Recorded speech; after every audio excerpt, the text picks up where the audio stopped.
pwede ka nang umutang ng 30,000 pesos hanggang 20 million pesos. Yes! Para sa magninegosyo kung ikaw ay isang OFW. Wow naman! Lalo na kung nasa Middle East ka at Wow! nanganganib na ang ikaw ay maipit sa hidwaan ng US-Israel-Iran war. At gusto mo na mag-for good sa Pilipinas. Totoo ito, may 2 billion na pondo na inilaan para tulungan ang mga OFW Wow! na gustong magsimula ng negosyo sa Pilipinas. Yan ang napabalita sa GMA, sa ABS-CBN at maging sa Philippine News Agency, ang certified news agency ng Philippine government. Yes!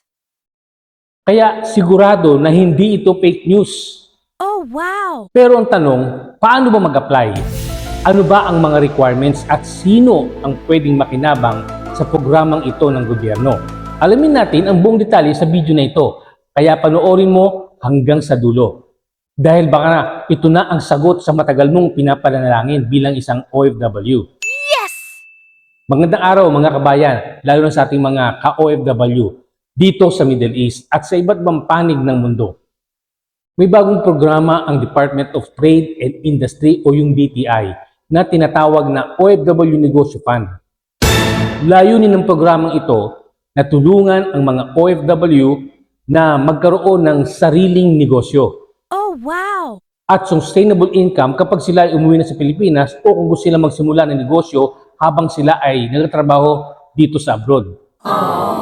Ang pondo ng programang ito ay umabot sa 2 billion pesos na ipauutang sa mga qualified na OFW entrepreneurs sa pamamagitan ng SB Corporation na financing arm ng DTI.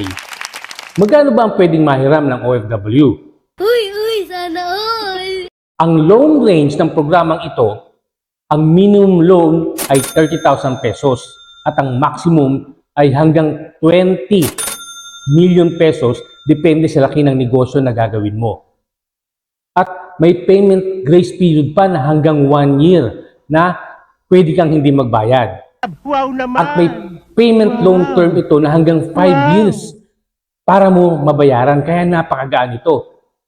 At isa pa sa magandang balita, hindi kailangan ng collateral kung ang loan ay hanggang 5 million lang. Kaya mas maraming OFW ang pwedeng makapag-apply. Ano ba ang mga requirements? Kung gusto mo mag-apply, karaniwang hinihingi ang mga sumusunod.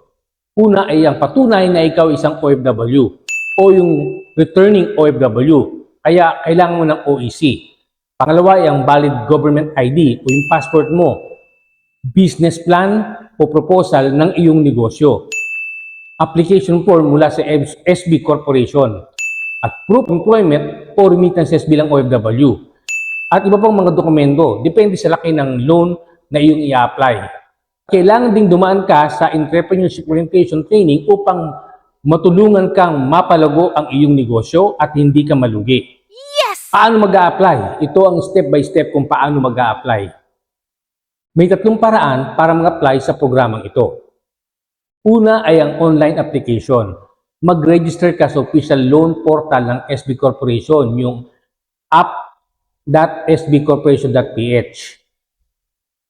Pangalawa ay sa mobile app, i-download mo ang SB Corporation Money App sa Android o Huawei App Gallery at doon mag-apply. At ang pangatlo ay ang walk-in application. Pumunta ka lang sa pinakamalapit na negosyo center ng DTI sa inyong probinsya sa Pilipinas.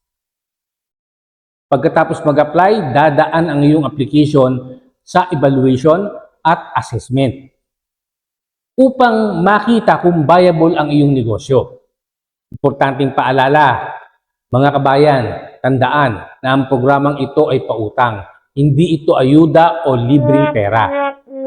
Kaya mahalaga na handa kang pamahalaan ang negosyo at bayaran ang loan ayon sa napagkasundo ang terms.